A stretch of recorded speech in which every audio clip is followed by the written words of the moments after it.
if the virus could spread amongst our people unchecked. Our foremost priority now is to intensify the health interventions. A virus with a fatality rate of below 0.1%. Economic decisions based on PCR tests that are inaccurate. We all know these numbers have been doctored for fear-mongering and to suit an agenda anyway. So the South African government used the pandemic to borrow and receive funds to fix an economy ravaged by COVID-19. But was it even COVID that did this? No, it's the unnecessary lockdowns, the regulations and the restrictions, and the draconian rules and laws that were unreasonably enforced. The lockdown policies induced substantial welfare losses to individuals and households, businesses and corporates. The pandemic's shocks to employment, operation and production hours, and earnings among low-wage and vulnerable workers aggravated the already worrisome poverty and inequality levels in South Africa. So in April 2020, Cyril Ramaphosa announced a huge coronavirus relief package to the tune of 500 billion rand and a temporary social grant increase for over 16 million beneficiaries and a temporary employer-employee relief scheme, the TERS, for those whose salaries were affected. The 500 billion rand makes up 10% of the national gross domestic product of South Africa. We've been in consultation with various stakeholders. We've met with business, labor, and community constituency in Nedlac.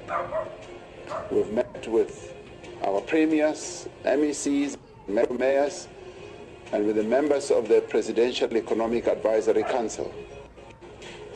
Following these meetings, Cabinet considered various proposals and finalized the social relief and economic support package that stands at the center of the second phase of our economic response. This involves, firstly, an extraordinary health budget to respond to the coronavirus pandemic. Secondly, the relief of hunger and social distress. Thirdly, support for companies and workers. And fourthly, the phased reopening of the economy. The impact of the coronavirus requires an extraordinary coronavirus budget of around 500 billion rand to direct resources towards fighting the pandemic. This will include the reprioritization of around 130 billion rand within our current budget. The rest of the funds will be raised from both local sources, such as the Unemployment Insurance Fund, and from global partners and international finance institutions. To date, the World Bank, the International Monetary Fund, the BRICS Bank, Development Bank that is, and the African Development Bank have been approached and are working on various funding transactions. Some of these institutions have created financing packages that are aimed at assisting countries that are having to address the coronavirus crisis like us. This funding will be used in the first instance to fund the health response to coronavirus. An amount of 20 billion will be directed towards addressing our efforts to this pandemic. If we are to successfully manage the anticipated surge in cases and ensure that everyone who needs treatment receives it, we must provide for additional expenditure on personal protective equipment for health workers, community screening, and... So let's just look at how some of this 500 billion rand was planned to be split. A 200 billion rand loan guarantee scheme to help pay salaries and suppliers open to companies with a turnover of less than 300 million rand a year and would support about 700,000 firms and 3 million employees. A 20 billion rand to be allocated to municipalities for emergency water supplies, public transport, food and shelter for homeless people. 20 billion rand also to be set aside for the relief of hunger and social distress. 40 billion rand set aside for income support for workers whose employers are unable to pay their staff. 100 billion rand to be set aside for the protection of jobs as well as to create jobs. Sounds like a lot of duplication and play of words. But anyway, was the money used for what it was planned, for its planned purposes? Of course not. There are too many loopholes and opportunities for corruption and misappropriation of the funds. Shall I give you some examples?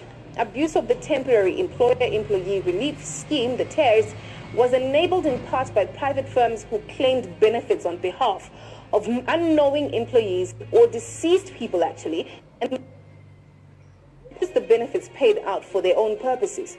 The PPE scandal.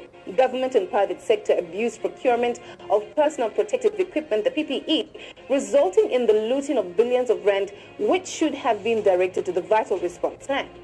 The Special Investigating Unit, the SIU, estimates that there was up to 2 billion rand in irregular expenditure on the PPE in Gauteng. And then the Health Minister, Willem Kise, he was placed on special leave actually and later resigned after revelations of improper dealings that involved some of those funds. And a number of government officials and their associates have been fingered in several of those scandals. Investigation has found that the tender bidding process followed was in contravention of the Public Finance Management Act. The process of appointing Digital Vibes was irregular. Irregularity findings range from inconsistencies in the bid committees to lack of disclosure of conflict of interest. Secondly, the investigators have found that an amount of some 37 million paid to Digital Vibes constitute fruitless and wasteful expenditure. Thirdly, in respect of COVID-19 related communications work that was performed by Digital Vibes, the investigator noted that the service provider received requests for work from Department of Health prior to the contract being expanded to include COVID-19 communication. These requests resulted in a financial commitment of some 35 million that the Department of Health ended up paying. Well, as former health minister Willem Kise reading for himself the accusations tabled against him before denying them. The conclusion is the 500 billion rand did not even reach the vast majority of its intended recipients. Now, the 350 rand COVID relief was not received by most of those that applied for it. More so, how can you shut down a person's livelihood to offer them $25 per month? That's less than $1 a day. But we come back to the question of, was it really worth it? On a macroeconomic scale, official figures say unemployment is at 34.4%. However, the truth on the ground speaks of more than 51%. Now, the GDP projection for the year is above -7%, and the economy is expected to recover and possibly see growth in 2024. As of the 2019 to 2020 total South African government debt, it was 3.18 trillion rand. The country's debt to GDP ratio in October of 2020 was calculated at 82.76% of GDP by the International Monetary Fund. On a monthly basis, producer prices went up 0.7%, down slightly from the 0.8% increase in June, but above the market expectation of the 0.6% rise. It was the highest producer price inflation rate since July of 2016. Now, why would the South African government continue in this trajectory, seeing that it's doing so to its people, it's doing this to the people? Now, there's an obvious agenda. And as the president mentioned, the IMF and the World Bank have been instrumental in providing funds for COVID relief. But we know these credit lines come with unfavorable conditions. So does this explain some of the ridiculous regulations and the lockdowns that are still imposed, even though the economy is flashing red?